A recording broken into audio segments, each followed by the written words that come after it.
9.3 Hyperbolas.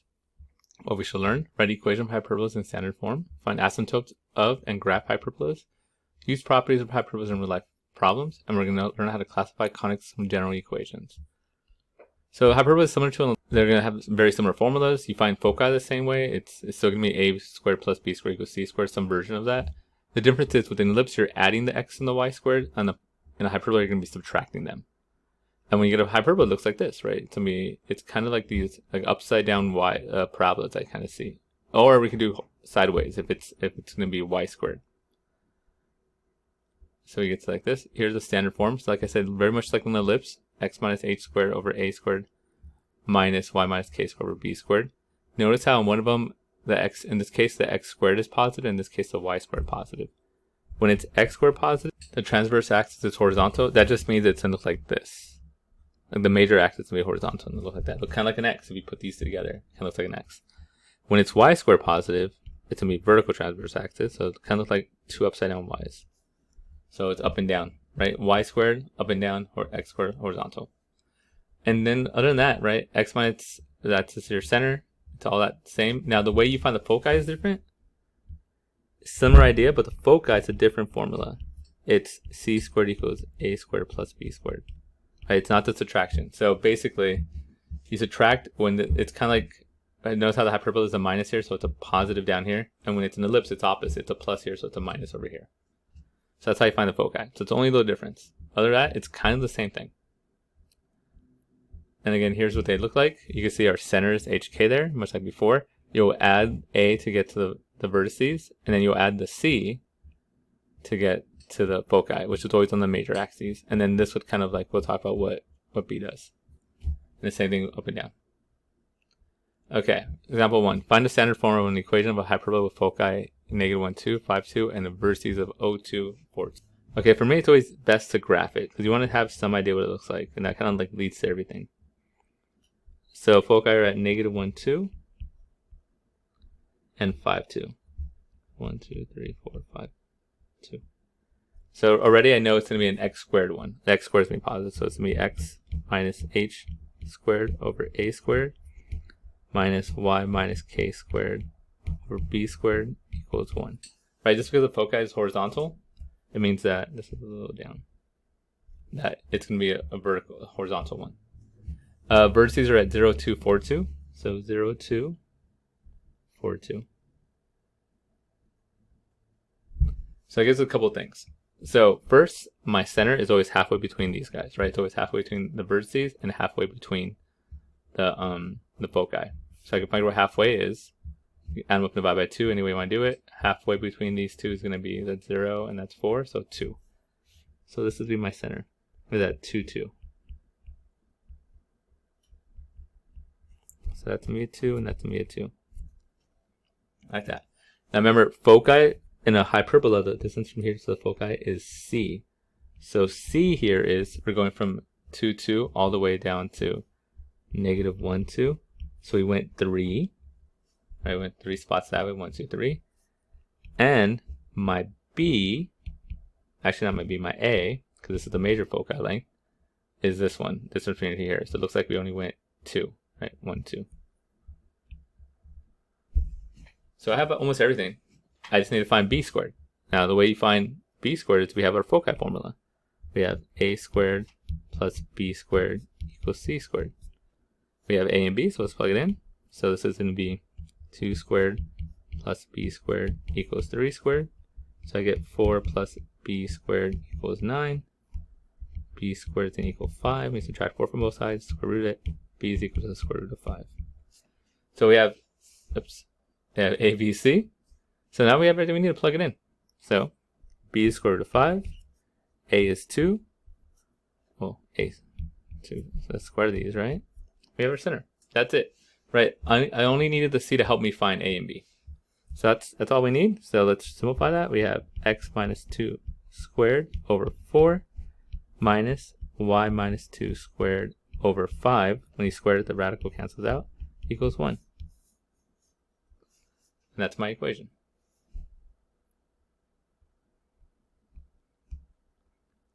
Asymptotes of a hyperbola. So this is the form of an asymptote of a hyperbola. basically what we do is we'll make a box using our vertices. So like from here to here is our A,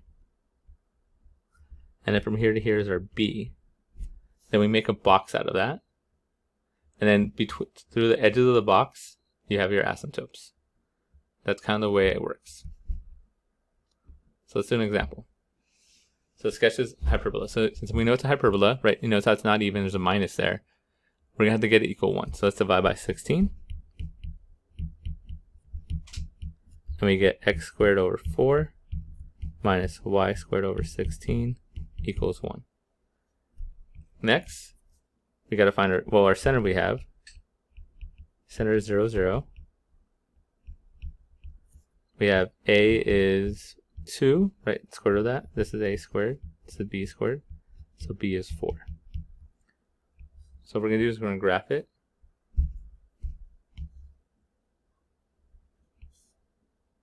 Our center is 0, 0. Makes life easy. A is 2, so in this case, it's the x. So we're going to go 2 on the x. That like that. That'll be my vertice there, my vertice there. Our b is going to be 4, so I'm going to go up 4 on 1, 2, 3, 4. 1, 2, 3, 4. Then I'm going to make a box out of that.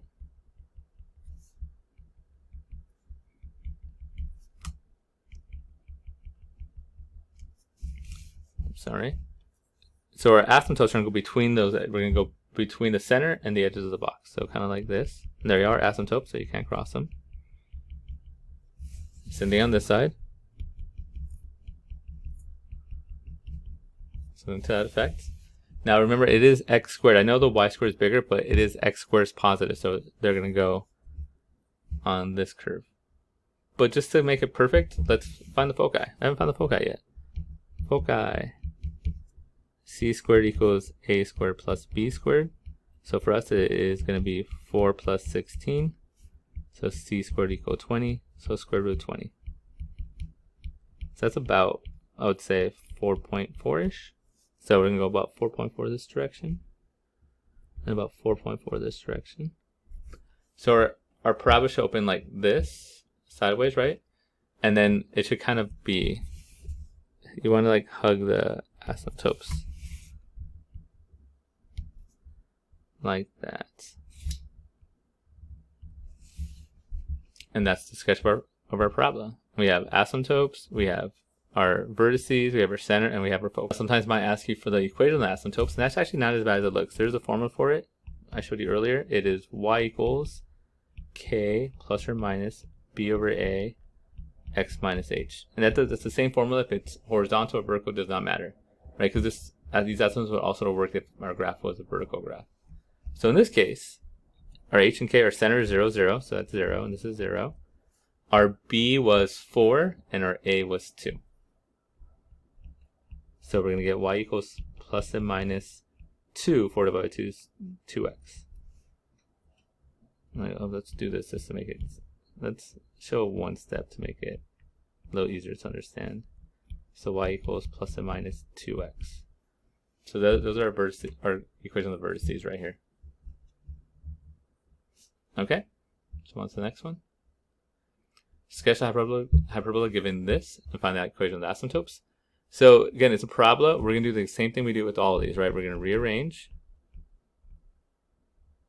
So you want the x plus the y, in this case minus the y. Well, depends, plus and minus the y, equals c. And then 2, we're going to complete the square. And then 3, we're going to like simplify factors. So let's rearrange first. So in this case, x squared is positive and y squared is negative. So I'm going to put the x squared in front. If y squared is positive and x was negative, I would have switched it. Minus 3y equals negative 16. So I only have, 3y squared. So I only have an x that to complete the square on. But let's complete the square on the x. Y I don't do anything for now. Remember, you always have to factor out the number in front. So it's x squared plus 2x. Then we're going to complete the square. So get the middle term divided by 2 and square it. So I get 1, so plus 1. But we do have to add on this side 1 times 4. So it's 4 we added that side. We're going to leave the 3y squared alone. and I get negative 12. Okay, next we have to factor this. It always factors perfectly, the thing before is squared. So x plus 1 squared minus 3y squared equals negative 12. Remember, we got to make this equal 1, so we're going to divide by negative 12. And that's actually going to flip what's positive, what's negative. Right, reduce if you can, so that's going to be 1 and 4. That's going to be 1 and 3. So this actually becomes a positive, because double negative, so we're going to get y squared in front over 4 minus, this became a negative, x plus 1 squared over 3 equals 1. So it kind of flipped everything. But now we have everything we need. Right? So if I wanted a center, it is negative 1, 0. You do got to watch out. Remember, the y is in front here, but still h and k. So negative 1, 0 is my center. So negative 1, 0 is my center. My a is, the number says a squared and b squared. So my a is 4. My b is, a is square root of 4, which is 2, and b is square root of 3, which is just square root of 3, like 1.7-ish. So remember, a in this case is the y value, so we're going to go up and down 2. So 1, 2, right there, and then 1, 2, right there. And then we got to go square root of 3 left and right, so it's like 1.7. So like over here, like over there, it's a little funky. Right? If I want the foci, c squared equals a squared plus b squared. So c squared equals 4 plus 3. So c squared equals square root of 7. So c equals square root of 7. So I get like 3 point something. Now again, this is the y value, right? We're doing y squared, so we're gonna go up and down like 3 point. Square root of 7 is like 2.7. So it'll be like up there and down there. Our asymptotes, right, they always go through the edges.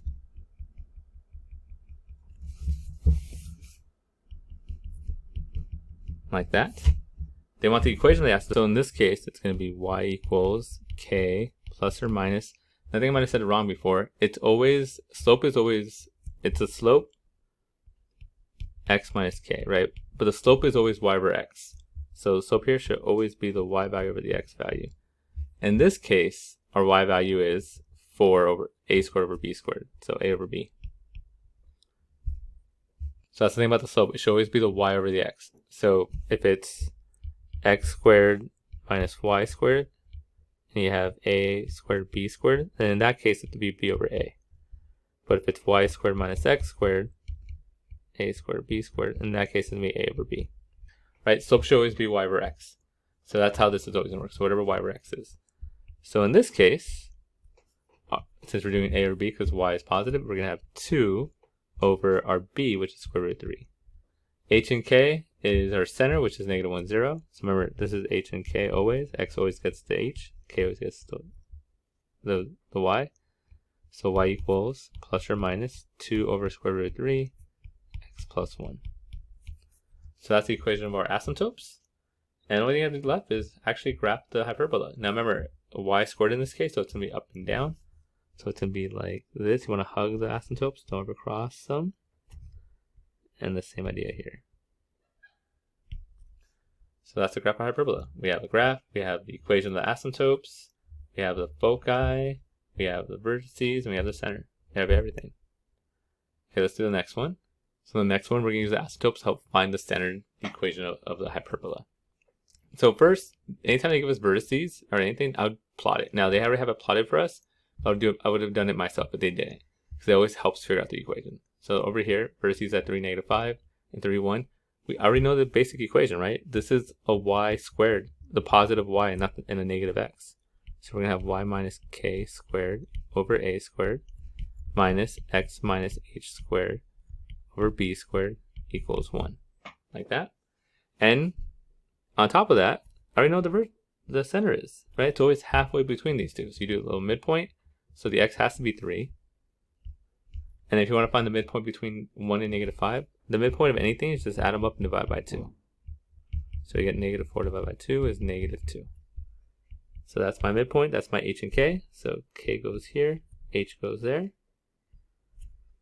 And then my a, well, that's how far from your vertices is your center. So a is this guy, and that's 3. So this is 3 squared.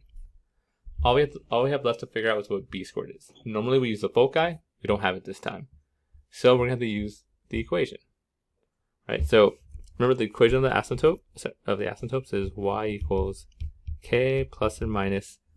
It depends. You want y over x. So in this case, y is my a. So it can be a over b, x minus h. So like that. And we have that. And we know a couple of things. We know h is 3. We know k is negative 2. We know a is 3. We just got to figure out what b is based on this guy here. So let's simplify both of these a little bit. So I have y equals negative 2 plus or minus 3 over b, x minus 3. Now I want to make this guy, one of these, doesn't matter which one of these guys looks like this guy. So let's work with this one. So y equals 2x minus 8. Now what happens here, what if I factor out a 2 to make it look like this? I'm going to get x minus 4. That's not going to work. Also, I need a negative 2 out there. So it's a little tricky. We're going to split this up. I'm going to make it 2x minus 6 minus 2. Right? That equals negative 8. Why did I put in minus 2? Why did I take out the negative 2 from there? Because that would match this guy. So that's why I used negative 2. So I was like, okay, well, if I take a negative 2, what's left over? Negative 6 is left over. And now, we could factor this. Factor out 2, I get x minus 3 minus 2. If you look at it, it does match this guy pretty much. Like if I made the negative 2 in front, it would match. If I rewrote this like this, negative 2 plus, well, negative 2 plus 2x minus 3. Right? Doesn't that guy match this guy? So that means that this matches this. We have 3 over b equals 2. Cross multiply, since it is an equal sign. 3 equals 2b divided by 2. And you get b equals 3 over 2. So we have that. Go back up here, plug it into our formula. So this is 3 over 2 squared. And we get our equation. Y plus 2 squared over 9 minus x minus 3 squared over 9 over 4 equals 1. And that's our equation. And now, that's pretty much it for hyperbolas. Now let's look at all conic sections in general. So we're going to move on to the next problem. So general equation of conic sections. So when I give you one of these, like a long equation, I want you to be able to look at it and go, okay, I know what that is. I know if that's a circle, a parabola, ellipse, or hyperbola. Remember with the circle, they're going to be balanced. Like, so ax squared and y squared, it's all about the x squared and the y squared. They're going to be balanced, they should be equal. So a and c would be the same. With a parabola, you only have one square, so that's easy. With an ellipse, a and c should be both positive, and with a hyperbola, a and c, one of them is being negative. That's the general idea, right? So if I could look up here, if I look down here and go, okay, look at this first one. I just want to know which one it is. We don't have to solve it. A, clearly a parabola. There's only one x squared, right? So it's an x squared parabola, so it's going to look like an x grown up. B, let's look at the x squared and the y squared. Well, one of them's negative. That's a hyperbola. C, well, I have an x squared and a y squared, but they're not the same number, right? Y squared is a little bigger. That's what makes it an ellipse, because it's like uneven. The power balance is off. So this is an ellipse. And then D, see how the x squared and y squared? They're both the same number. So that's going to be equal. So that's going to be a circle. So that's how you can tell, if I give you a general conic section, how to classify it. Now, I'll probably ask you to go further and give me the center and give me the vertex and all that stuff. But in general, if I ask you to classify one, that's how you do it. And that's the lesson.